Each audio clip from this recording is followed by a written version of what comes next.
Gemara that we learned yesterday. We learned the Mishnah and then a little of the Gemara. Basically, the Mishnah was talking about the Na'anuim, the wavings that are done with the lulav and esrog. And it's interesting, there's two mitzvahs that we do in the middle of davening. One of them is blowing shofar. It's like part of the davening. The other one is the lulav. It's part of the davening, part of Hallel. So in addition, of course, to making the bracha and the lulav, which many people do before they daven, but the actual waving of the lulav or the continuation of the waving of the lulav is done during davening, during the Hallel and during the Haishanis. And so the Gemara asks, the Mishnah asks, when do you do this waving of the Hallel? At what point in Hallel do you do the waving? And the Mishnah said, well, you do it by Hoidu at the beginning and at the end, and you do it by Ana Hashem Mashiach, according to Beis Hillel. Beis Shammai says also by Ana Hashem Hatzlichana. Rabbi Akiva says, I was looking at the rabbis, and I saw that everyone else did the waving also at Ana Hashem Hatzlichana, but the rabbis, they only did it by Ana Hashem Mashiach, like Beis Hillel says. And so that was the Mishnah. The Gemara had asked a question. The Gemara said, like, where man dechar shmei? Who's talking about Na'anuim? And what was the Gemara's answer? The Gemara's answer that Na'anuim, the wavings, was mentioned a few pages ago. So it was mentioned. The way we were struggling yesterday a little with this because the Gemara is not answering the original source. Who says you have to do a waving of the lulav? The Gemara doesn't answer that. Or why are we not starting off with the original, the origin of Na'anuim? Who says that the Mishnah, the Gemara doesn't answer that question. The Gemara's answer is simply that Na'anuim wavings were mentioned earlier. So what was the question then? In other words, what exactly is the Gemara asking? Man dechar shmei. Who mentioned that name? Who's recalling that concept? Where are you coming from that you're mentioning wavings? Where do you wake up with this wavings? That's what the Gemara is asking. But what does that mean? Where are you coming up with this waving? So and as I just mentioned, if it means the origin, the original source, the obligation, where do we find this obligation? The Gemara doesn't answer that question by saying, oh, it mentioned waving somewhere else. Yeah, but it doesn't tell us the original source. So what the way I answered it yesterday was, well, it seems that the question is more how are we mentioning Na'anuim? We're jumping right into questions about it, but we never even spoke about how are we just changing the subject into the waving, like what led us into this waving. But I see Rashi learns it slightly differently than the way I said it, and the way Rashi words it, Rashi says not what's the original source for waving. The way Rashi says the question is, who says you're obligated? Where does it say that you're obligated? First, we should just clarify you're obligated to do a waving. And then we could say, okay, and how do you do the waving of the lulav? But at least clarify it first that there's an obligation. You can't just jump into saying, how do you do it without saying that there's an obligation? It should just mention it. Again, we're not worried about a source for it. We just want to know that at least it says there's an obligation to wave. And then we can start discussing how to do it. And on that, the Gemara answers that we mentioned earlier that there's a necessity to wave it. There's an obligation to wave it because you need the lulav to be 4 hand breaths, 3 hand breaths plus an extra 1 in order to wave it. That shows that there's an obligation to that there's a mitzvah, an obligation to waive it. And so based on that obligation that we already saw in a previous source, that's what leads us to this Mishnah, that and how do you do the waiving? So that was the question and answer of the Gemara. Now, I should mention that Tosfos over here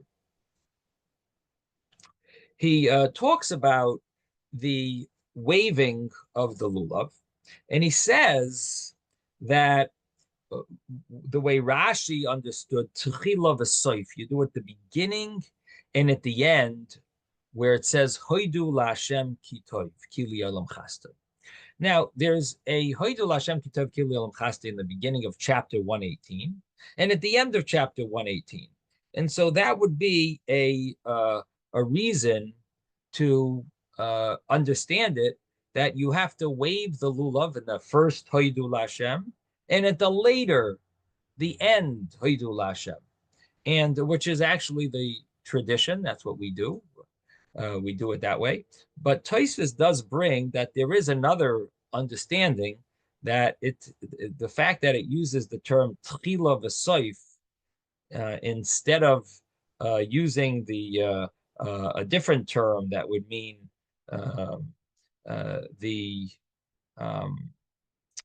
the initial starting and the ending,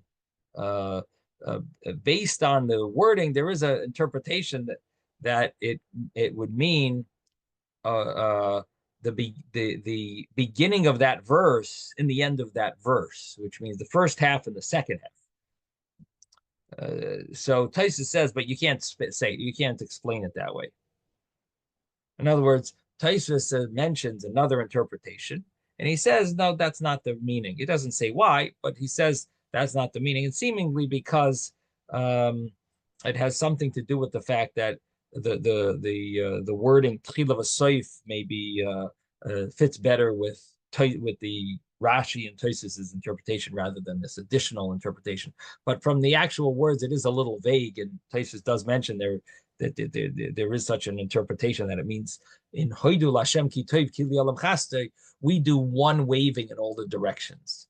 But there is an interpretation that says, no, the beginning half of the verse you do waving, then you start again and do another waving in the same verse.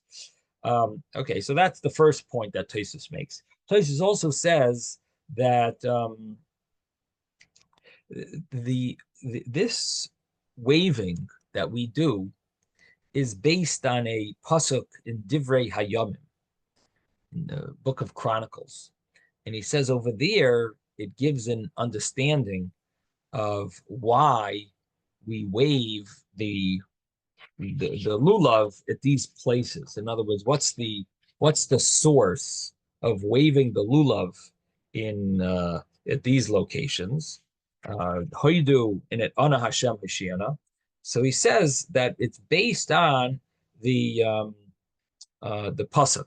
It says Oz Yeranenu Atze Hayor, that the Yidden are gonna rejoice with the wood of the field, with the trees of the field, of the forest. The Yidden are going to rejoice with the trees of the forest. What does that refer to? It refers to holding the lulav and esrog, and it's talking about after Rosh Hashanah. After Rosh Hashanah, the Yidden are going to rejoice with the trees of the forest, and this is to show, as we've mentioned before, the Medrash that says that we use it to show the world that we won in judgment. We were found to be innocent, meritorious in judgment. And so we wave the lulav. In that pasuk that says, then you will rejoice with the trees of the forest, right afterwards it says, Hoidu laHashem ki tov ki li'olam chasdei, meaning that's when you recite Hoidu, that's when you should rejoice with the trees of the forest.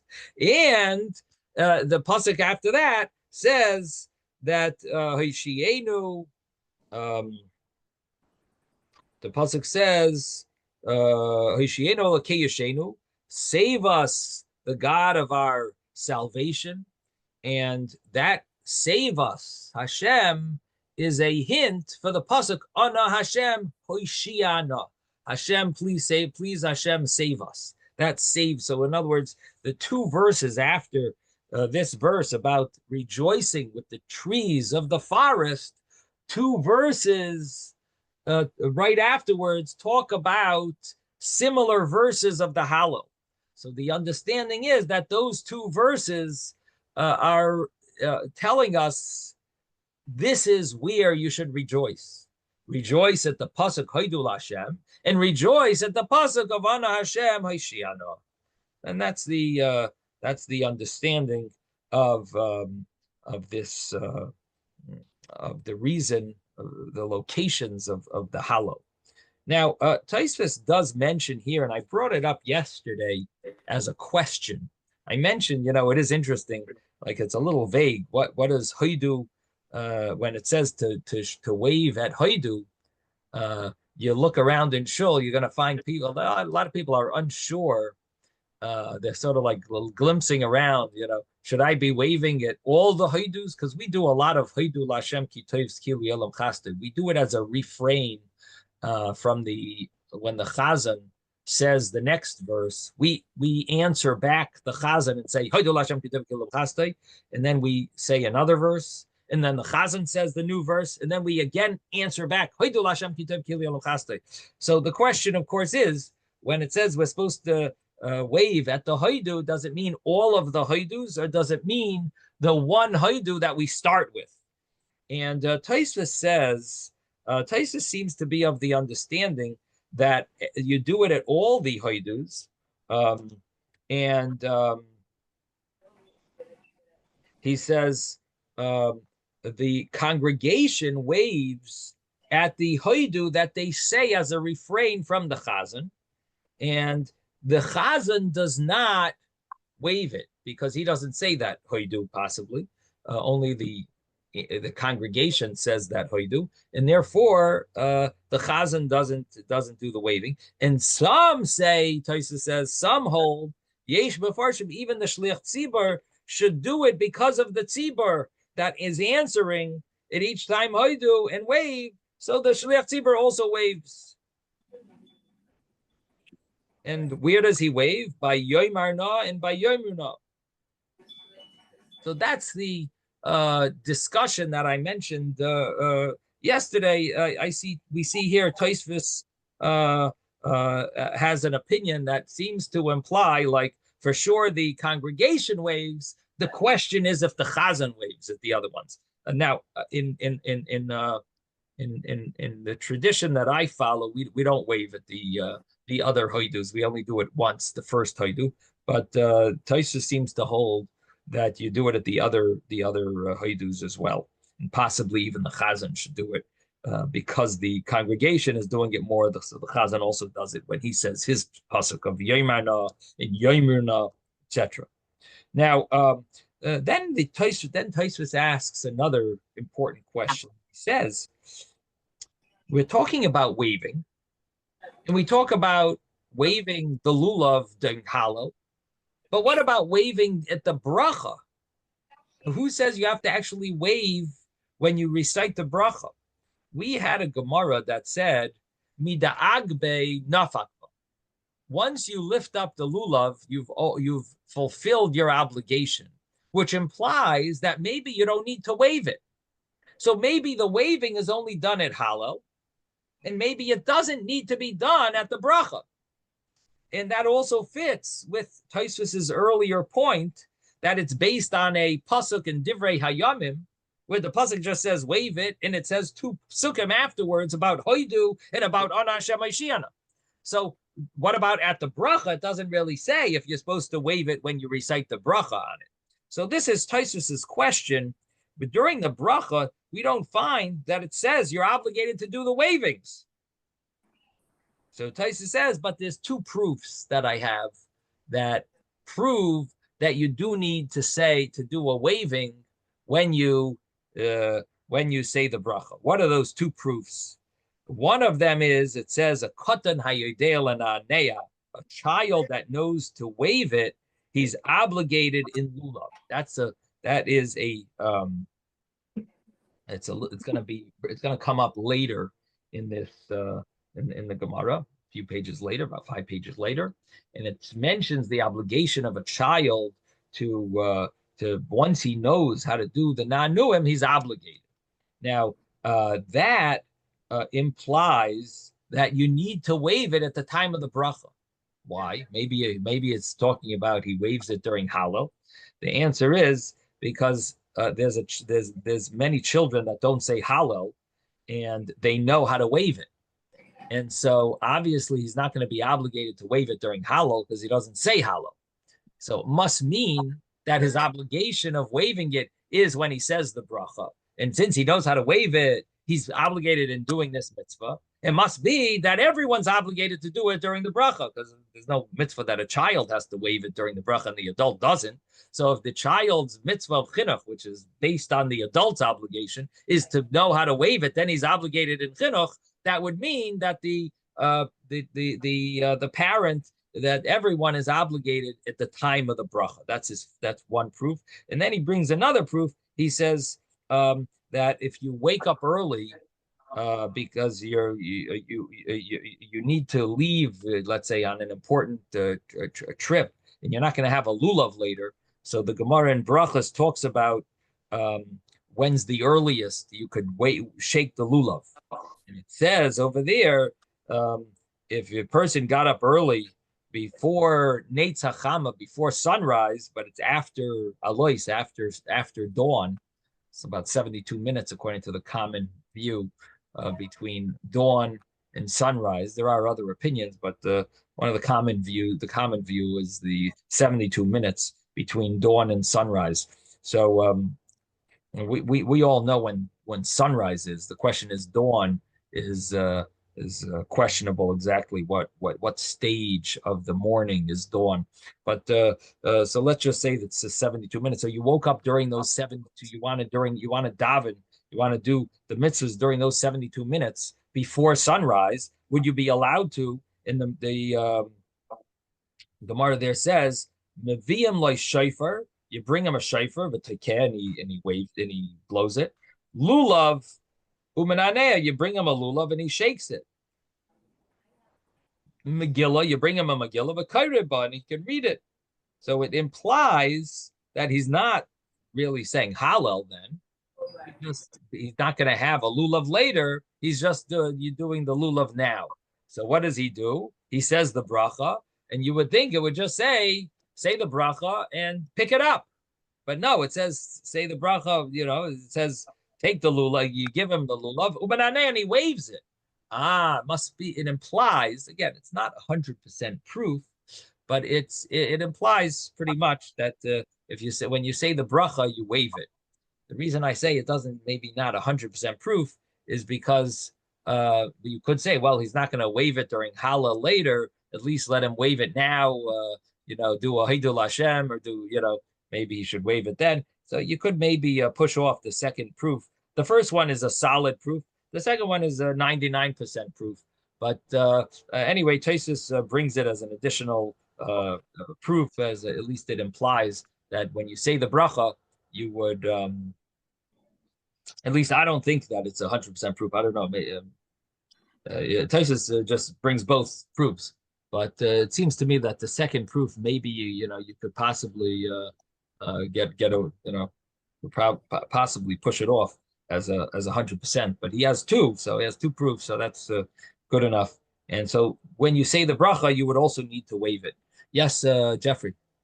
It's very interesting that the three examples he gives about what you can do before sunrise are exactly the same mitzvos that we don't do if the first day is Shabbos. Yeah, interesting. Yeah. Okay, so getting back to the Gemara. So the Gemara then said, Tanan Hassam, that we learned over there, and where is over there? We learned over there in Tractate Menachos that it talks about the Shtei Halechem, the two breads. And these were breads of that were brought unique. It was a unique sacrifice, and the reason it was unique because these were the first new crop of wheat. The Omer was a new crop of barley, and the Shtei Halechem of Shavuos, 7 weeks later, we bring the new crop of wheat, and that would permit all the future menachos to be able to use the new crop. Until now, you're allowed to eat. Until now, once the omer is brought, once the on the day of the second day of Pesach, when they would bring the omer, that would be they would bring the omer. That would permit everyone to eat the new crop of the they're allowed to eat on a personal level, but for the temple to bring sacrifices, to bring the menachos, the meal offerings, that they needed to wait till Shavuos. When on Shavuos, when they would bring the shtei alechem, this would permit them to use all the new. They would use the new crop for this shtei alechem, and once they brought that permitted from now on that they use the new crop. And this is what you might see in some restaurants. They might advertise yashan. When it talks about, they write on their sign, it's kosher, it's pas Yisrael, it's cholav Yisrael, it's bishul Yisrael, and it's yashan. What are all these terms? So I'm sure you all know about the other terms, but the term yashan has to do with the fact that it's from the new crop. And normally you would have to wait. We don't use wheat. I mean, in today's day and age, there's heterim, so a lot of people aren't machmir on yashan. But the people that are machmir, the people that are strict on this mitzvah of yashan, even today, even at no Beis Hamikdash, and we don't live in Eretz Yisrael, and so on. So there's leniencies about yashan, but those that want to be strict on yashan, they only have flour that has been harvested before Pesach, and Pesach has already happened, and it's permitted now to use this flour because it's from the old crop. It's yashan. Yashan means old. From the old crop, and once that 16th day of Nisan passes, you're now permitted to use anything from that previous year's crop. So yashan means the 16th of Nisan has passed, and this crop that was harvested from before the 16th of Nisan is now permitted for us to use all of that years, or the previous year's flour. Now, so anyway, here this is the shtei alechem. Now, what's unique about the shtei alechem, besides that it permits the other? So number one is that it's chametz, as it says in the pasuk, chametz teyafena. The pasuk says it's chametz. Now, obviously, it's not brought on the mizbeach. You can't sacrifice chametz on the mizbeach, but it's brought together with the shnei kvasim. There were two lambs that were brought together with they put these two breads that were chametz. They were leavened breads, and they were put on top of the kvasim, and they were waved on top of the lambs. And then they brought the lambs, the sacrifices, the breads were eaten by the kohanim, the kohen gadol, kohen kohanim. So that would be the laws of the shtei alechem. So let's begin Tanan Hasam. Let's begin with it's about 10 lines up from the bottom of the page on 37b. 37b, Tanan Hasam. Again, we're talking about the waving. We're talking about our waving of the lulav. And while we're at it, we're going to talk about the waving of the shtei halechem.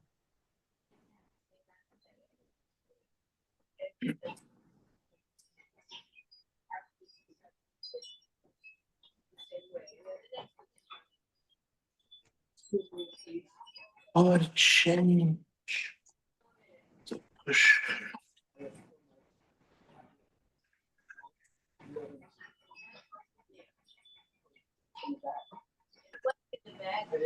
Tanan Hasam. Let me mute everyone. Tanan Hasam, we learned over there in a Mishnah, in Menachos. There were the two breads and the two lambs of Shavuos that they needed to be waved. The term used is tenufa. The Heinef HaKoyen Oisam. The Kohen would do tenufa.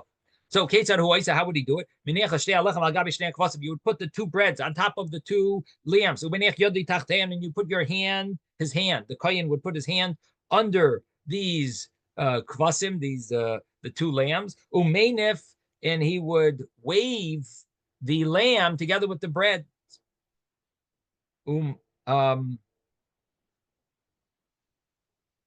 wave both lambs with the breads, with both breads, Melech, and he would uh, um, move them forward, umevi, and bring them back. Mila, he would lift them up, umayrid, and bring them down. So this is the mitzvah of tenufa, of waving, and that was done with these with all four items. Now, shenemar, as it says in the pasuk, asher hunav asher huram, that you got to do the tenufa and you got to do the harama. What's hunaf? That's the pushing forward. It's horizontal waving, and huram is the vertical waving, up and down. Amar Rabbi Yochanan, Melech umevi.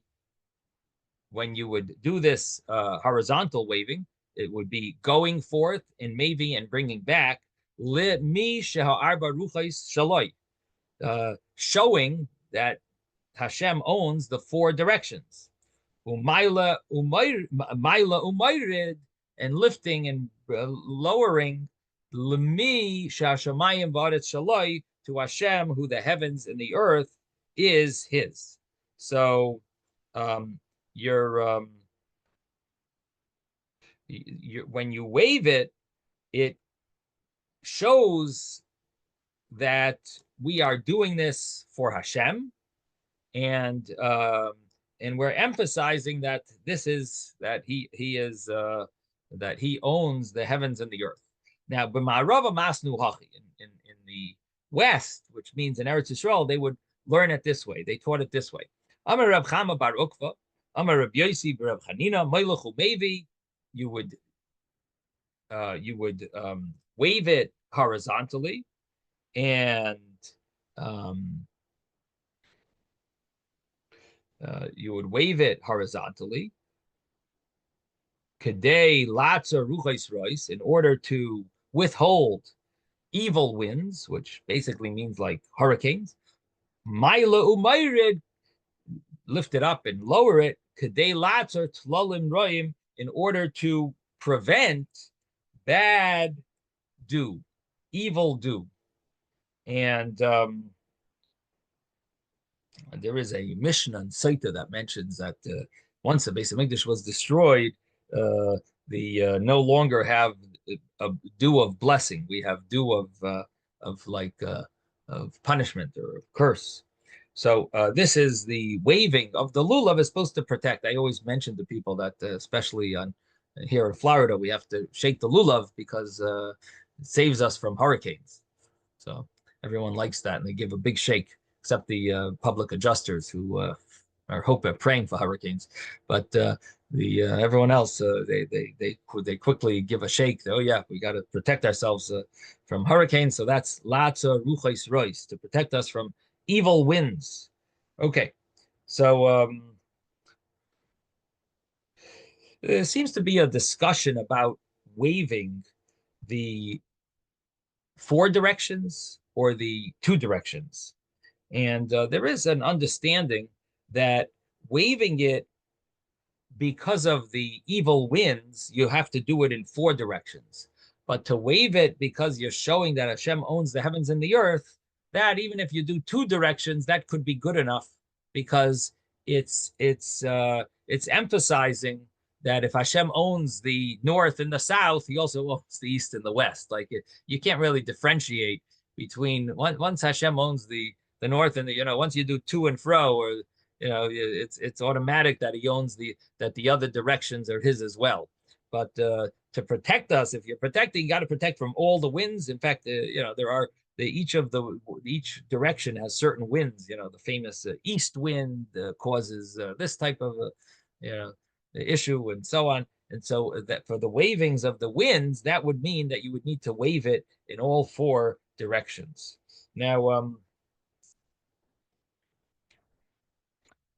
it's interesting. Rashi here doesn't really seem to mention this difference, but The Rashi and Menachos mentions it.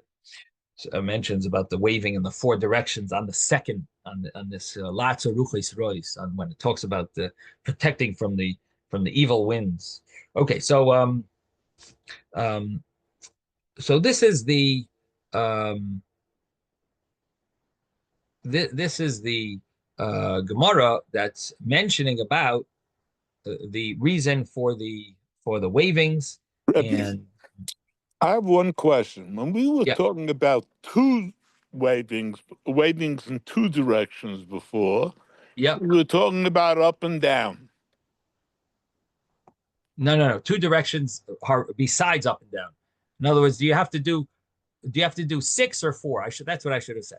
You need to do six directions, meaning to and fro, or to and go, forth and backward, up and down. You have to do four, or do you also have to do the right and the left, front, back, right, left? You have to do Right.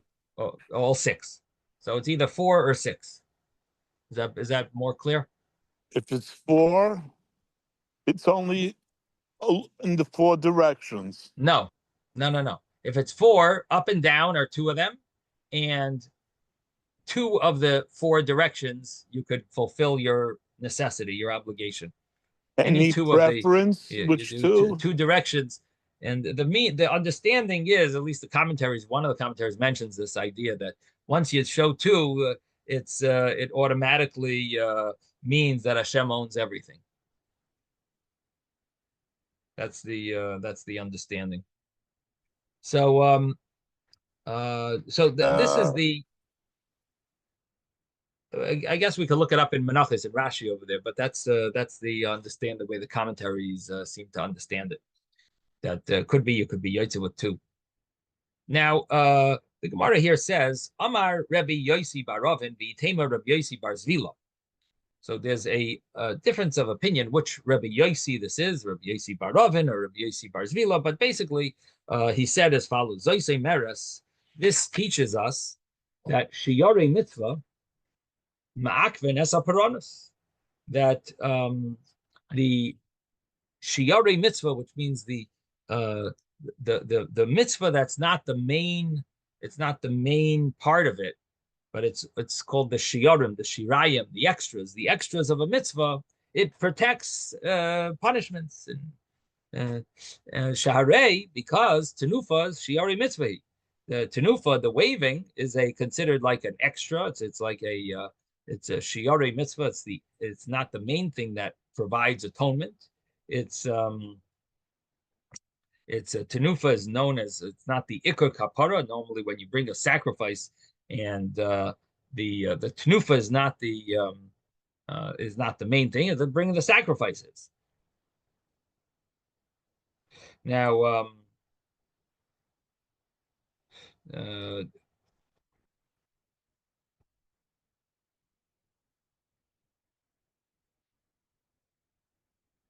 now, of course, you have to do it. In other words, there's many of the korbanos need a wave. Some of the korbanos need wavings, like Asham. There was wavings that were done. The Asham Matzeda, the Matzeda had a waving, but basically, and you're supposed to do it. But if you didn't, it's not ma'akiv. It doesn't prevent you from getting your kapara. So it's called shiyarei mitzvah. But even so, it's ma'akiv the Quran. So it's not so important, so to speak. It's not the main thing, but it works. It helps. It prevents punishment. And it's v'itzeres ruchais utlalim royim, and it prevents evil winds and evil dew. And Rava says that the lulav is the same thing. That falls into these same reasons. You're showing that Hashem owns you're doing it for Hashem, and that He owns the heavens and the earth. He owns the right. The whole world is His, and all the directions. And you're preventing these things. So, in other words, we brought this discussion about the Shtei Alechem, and then we mentioned that there's a benefit. The benefits of waving, that it brings certain blessings, or what the purpose is. And then the Gemara says that this applies to lulav as well. Now the Gemara says that Rav Acha bar Yaakov mamtile umaisile, push forward and bring back. Amar, he said, Dein Gera be'ene de sitna, the satan, the sitna. This is a arrow in the eyes of Satan, and which basically means that we're, by us doing these, even the extra mitzvahs, we're really knocking the Satan off. We're really hurting him. It's like an arrow in his eye. He can't prevent us from doing this.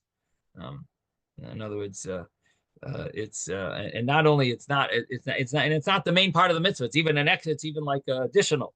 Lav milsahi, but the Gemara says, however, it's not appropriate to say such a thing. Lav milsahi, it's not appropriate. Normally, lav milsahi means it's not true, but here Rashi tells us no. Here lav milsahi means it's you shouldn't really say this. Mishum da'asi le'igad ruye be, you're going to incite the Satan to try to fight, and he'll try to get us to sin. So don't tell this to Satan. He's going to be Moshe Nefesh to get us to somehow sin in some way. So this is the Gemara about the benefits of waving the lulav. Okay, now comes the next Mishnah. Misha Babaderech. A person was traveling during Sukkot. Didn't have a lulav to take. So when he enters his house, he should take the lulav yitol al shulchan, take the lulav right from his table. Now, if he didn't take it before he ate, that means he's got to interrupt his meal and take it. So yitol al shulchan means that he takes it even if he's in the middle of eating. In other words, you're supposed to take it right away when you get home. When you get to your house, you find the lulav. It's in the afternoon. Okay, shake first, and then don't do anything till you shake. But if you started eating, so you take it even if you're in the middle of eating, don't finish. You have to interrupt your eating in order to shake lulav, which basically means that you weren't allowed in the first place to eat. You ate, you made a mistake. But in the first place, it's prohibited to eat before netilas lulav, before shaking the lulav.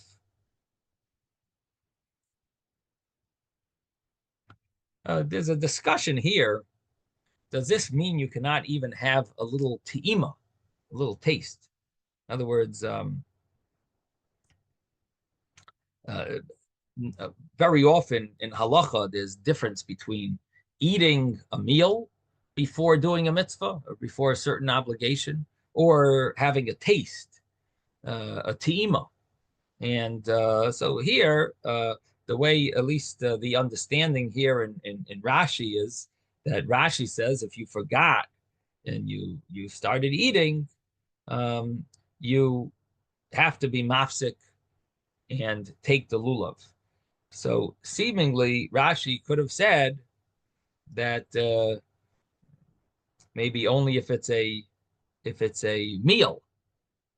I mean, he does use the word suudasai, but he doesn't start by saying if you forgot and you didn't shake the lulav before you ate a meal. Instead, he uses the word meal later. So it could mean that Rashi holds that you're not even allowed to taste anything, even a small. In other words, tasting is considered much less than a meal, like less than a kazayas maybe, or less than a kabetza. but the commentaries seem to understand Rashi, or there is an understanding that maybe Rashi is being machmir even not to taste anything before. In other words, are you allowed to drink a coffee before lulav? With a So, little bit of mezainis, right? or especially with a little bit of mazinus, could that would really be nice. But the question is, would you you're allowed to have anything? But here the Mishnah basically says that you have to take it al shulchanai even to interrupt your meal. Now, loy not al shachus. If you didn't take it in the morning, you didn't shake lulav in the morning. You woke up late. You forgot, whatever. So yitol bein ha'arbayim. You could shake the lulav even in the afternoon. Literally, bein ha'arbayim means between the evenings, and there is a discussion. What about if it's after Shkia? Would you shake it after Shkia, after sunset? After sunset, we normally say is considered bein hashmashas. It could be night already. So would you shake it then or not? So the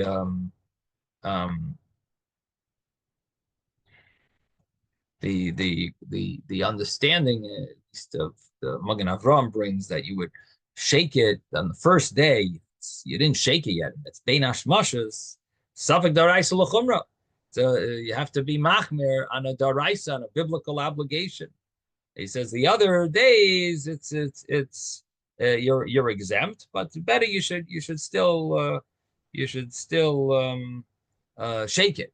You're exempt because it's drabanan. Maybe you missed already, but you should shake it. Well, what's the problem? What's the big deal by shaking it? Shake it. You might do a mitzvah again.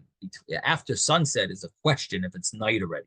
So it's questionable if you can fulfill the obligation. So on the first day, you have a biblical obligation to try whatever you can to fulfill the mitzvah. But after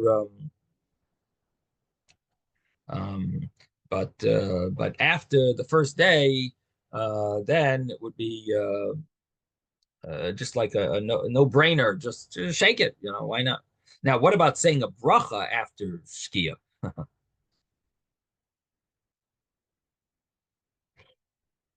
Would you say a bracha? That's a question.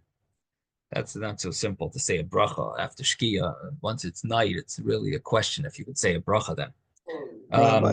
Now, what is Bain? So I was mentioning Bain Harabayim. Bain Harabayim. Yeah. I'm sorry, David. So you're saying it says it's l'chumra because it's the raisa, so which means to say that you should shake it after Shkia. Yep. No, if you missed, there's no diaraisa on day 2. No. On the first day. On yes, the first day. But if you're doing it already after Shkia, yep, it might be the first day. It might still be the first day because it's Bein Hashmashas. So therefore, you'd for sure be obligated. Now, really, you should shake it all the days, but you're obligated to shake it on the first day because it's safek daraisa l'chumra.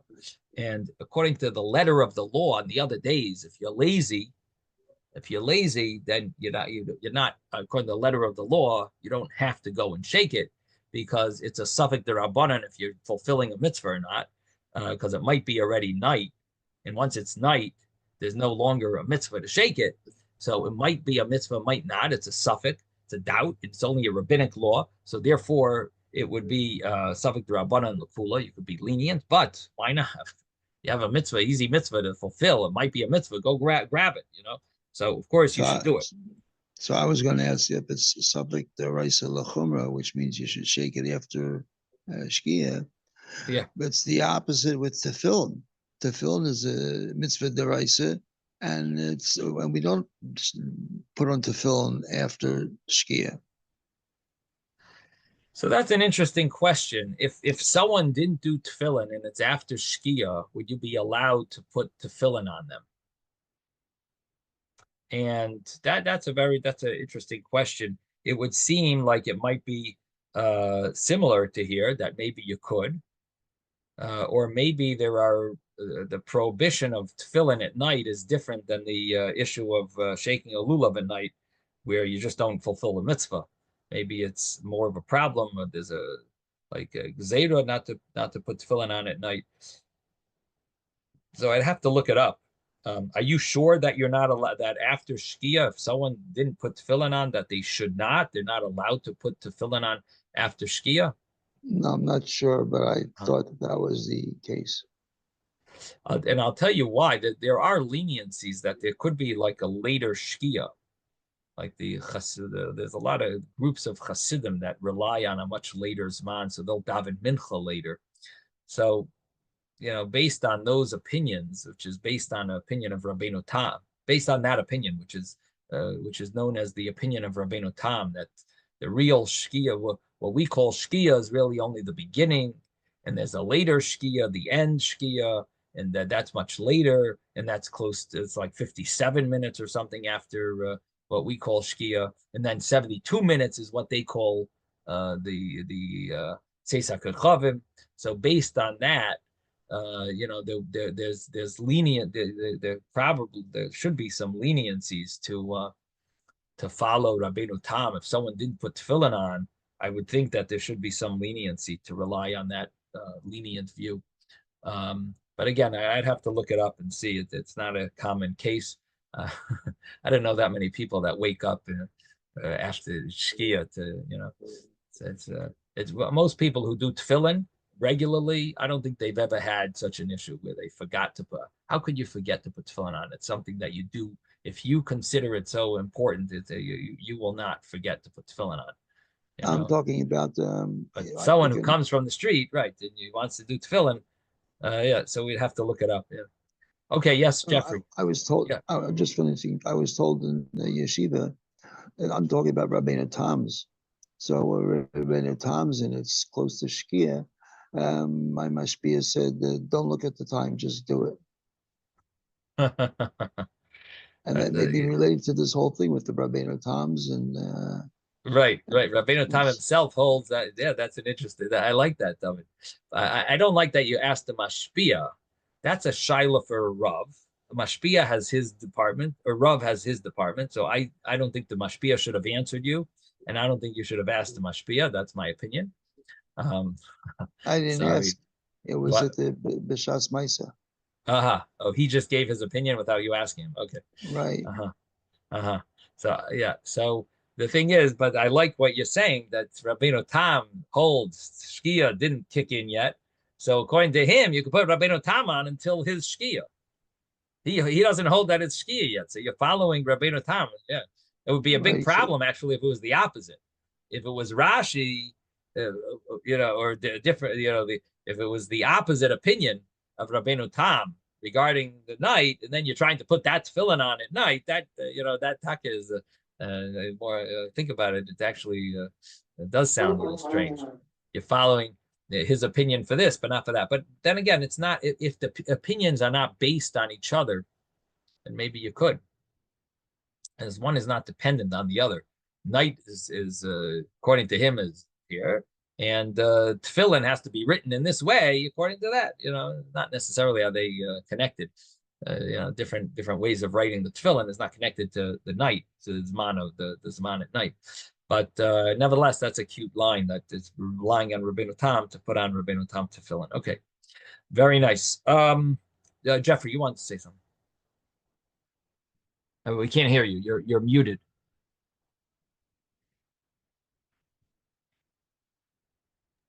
There are circumstances that come about. We had a situation with the Boston Marathon when there was a bomber. Right. And our tefillin was in shul. And I and the rabbi could not put on a tefillin because we're not allowed to go out. Now, our area of the city was completely locked down because the police were searching. I remember that. Who ran away. And he even killed somebody while he was running away. One of them, I don't remember which one. There were two brothers. One died, and one is in prison still now. So we couldn't put on a tefillin. It has nothing to do with people who are used to doing it all the time. Sometimes. Right. Okay. So what happened was that they have released that ban on going out around 5 o'clock. So they were able to go and get our tefillin and daven with mincha for mincha. But had it been an hour or so, it was April. it was not necessarily going to be possible to be before the night. So it's not just what you're used to or what you. Right. Right. Correct. My point is, it's something that you don't. It's a halacha. You don't really know because it doesn't happen often. So I'm always sad because they don't teach a young fellow that if he doesn't have time before school, that he should come home and burn his tefillin. Yeah, well, that's for sure. Right. That's It's for very sure important. To Right. show people what the possibilities are, rather than to say, "Oh, you didn't do it in the morning. How come you?" Right. You have to be Sure. positive. So same thing, and I think that if you had it on, some people who wore it all day, sometimes they forgot that they wore it in the night too. And I think the Shulchan, if you read the Shulchan Aruch, that it says that it's okay. I think even with All right, we'll look it up. But yeah, very good. Okay, so the Gemara says the Mishnah ended off Kol Hayoim Kosher Lulav. The whole day is kosher for lulav. Obviously, Zrizin Makdimin LaMitzvahs. It's a mitzvah. For a mitzvah, you're supposed to show excitement and alacrity and passion and to have zrizos. And therefore, you should, of course, do it first thing in the morning. Even davening was supposed to do first thing in the morning. And even those people that learn before davening, the learning is supposed to enhance the davening generally. That's or if it's too early to daven, they have shiurim that are before dawn, really the reason makdim the mitzvahs we do the mitzvahs right away. Okay, Amrit, the Gemara says, Noitloi al shulchanoi. You take it on your table. Lememra demafsik. Does that mean to say that you have to stop what you're doing in the middle of eating, and in the middle of your meal you take it? Is that what it means? Lememra demafsik. Does that mean to say you have to be mafsik your meal in order to shake lulav? Veraminu. But I'll ask you a contradiction from a Mishnah regarding mincha. It says imeschilu, if they ate, if they started eating a meal before mincha, ein mafsikin, you don't have to stop in order to daven. In order to daven, you don't have to stop the meal. You weren't allowed to start a meal at this time, but you did. You started. You don't have to stop. And when it came to lulav, it seems that we say you do have to stop. So Amar Rav Safra like Kasha. Safra says it's not a question, not a contradiction. Ha the Ika shows by Yoim. Ha the Leka shows by Yoim. There's a difference between if there is time in the day, still a big day ahead of you, and you could still daven after you're going to finish. And here, where it says you have to stop, there's not much time left of the day after you finish your meal to shake lulav. And therefore, if your meal is going to last until night, therefore, you're going to need to stop in the middle. Amar Rava says, my kushya, what is this contradiction that you're even asking? Dilma, maybe.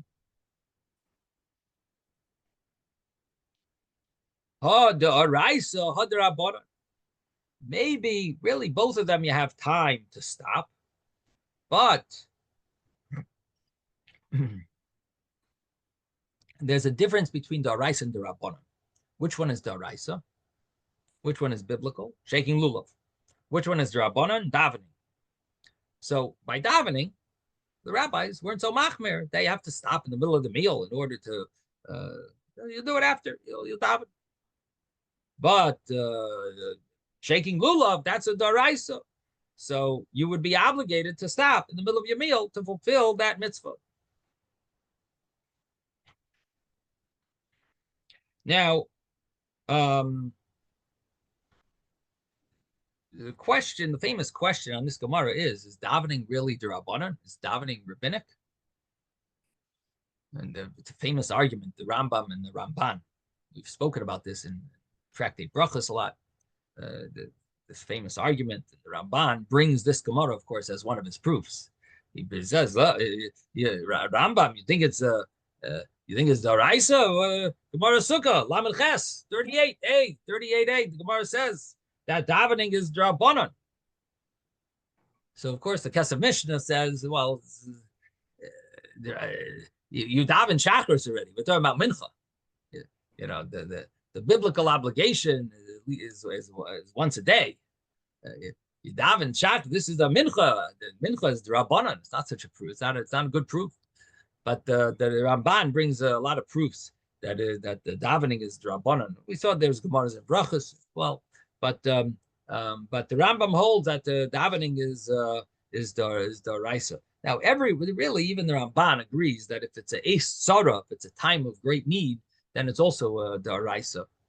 But as a regular davening, the Ramban seems to hold that it's the Rabbanan, it's rabbinic. The Rambam holds that it's the Raisa, at least once a day. Yeah. Now, Question for you. Yeah. Yeah. Here you're saying you're using the term shaking a lulav as, you know, from the way the Torah wrote it. It says ulkachtem lachem. You shall shake. It doesn't say anything about shaking. So are when you're saying shaking, is it what's written there or your own expression? I'm adding the term shaking because that is the proper way to do the mitzvahs, with shaking. And this is what we saw in Taisvis, that he says it seems that's the obligation is. Gemara did say it's shiari mitzvah with regard to at least the wavings of the other. We talked about the karbanis. The waving is called shiari mitzvah, but it seems that lulav is in addition. Although it's shiari mitzvah, it's part of the bracha is supposed to be said with waving it. And there is a little proof with the fact that a child is supposed to know how to wave it. If it was really not part of a mitzvah, just like some type of chumrah, some type of an addition, a bonus, then you wouldn't have that. That wouldn't be a stage of a child needs to know how to wave it in order for him to be obligated. There's no waving. There's no mitzvah of waving it. Just lift it up. It must be that the waving is really essential part of the mitzvah, even on a biblical level. That's what it definitely that's what it seems like, at least from that halacha about a child. Now, to exactly the specific details of the waving, that maybe could be not a necessity, but definitely, the concept of waving it up and down, in different directions, that concept is for sure part of the mitzvah. Some type of waving, some type of shaking. To what extent of the shaking, that we'll have to see what the commentaries say. I've seen in the past that there is a discussion about that. To what extent of the shaking? I think there's some sefer about it, but I have to look it up again. It's an interesting discussion. Okay, we'll stop here. Zai gesund, everyone. Have a wonderful Shabbos. Also, thank you, Ezra. I saw the gift bag in the front. I'm sure that it's from you, I'm guessing. So you picked it up. I picked it up. Took it in. Thank you very much. Yeah, shkoyach. Today is the Rabbi. Okay, yeah, Is sure. it today the Hilul Moshe? What is it? Oh, Moshe Rabbeinu's yahrzeit. That's Yes. right. That's right. Zion Adar. Yes. And birthday. And birthday. birthday. That's right. I didn't say Tachanun. Right. Yeah. Did anybody say Tachnun today? Well, interestingly enough, Lubavitch says Tachnun. So do the Sfardim. Yes. Sfardim also? The Sfardim say Tachanun because Right. It's not one of the days that they indicate in which you don't say Tachanun. Right. So Lubavitch also seems to follow the Sephardic custom in that. Okay. Zai gesund, Rabbi. everyone. Have a good Bye, Shabbos. Rabbi. Gesund. Have a great Shabbos. Rabbi, I forgot to tell you, did Oh, you notice that with the Or HaChaim, Yeah. his wife's name was Esther Bibas. Really? Yeah. Wow, that's so interesting. Uh-huh. That is very interesting. That doesn't mean they had last names then. That was her Jewish name. Two names, Esther Bibas. I guess, Yeah. yeah. Esther Bibas. Uh-huh. It's even in Wikipedia. I looked it Wow. up. Yeah. Wow. Mm, Rabbi, what a sad story. Rabbi, Yes, it's Moshe. Moshe. Yeah, when we covered something about Yoshan, the wheat,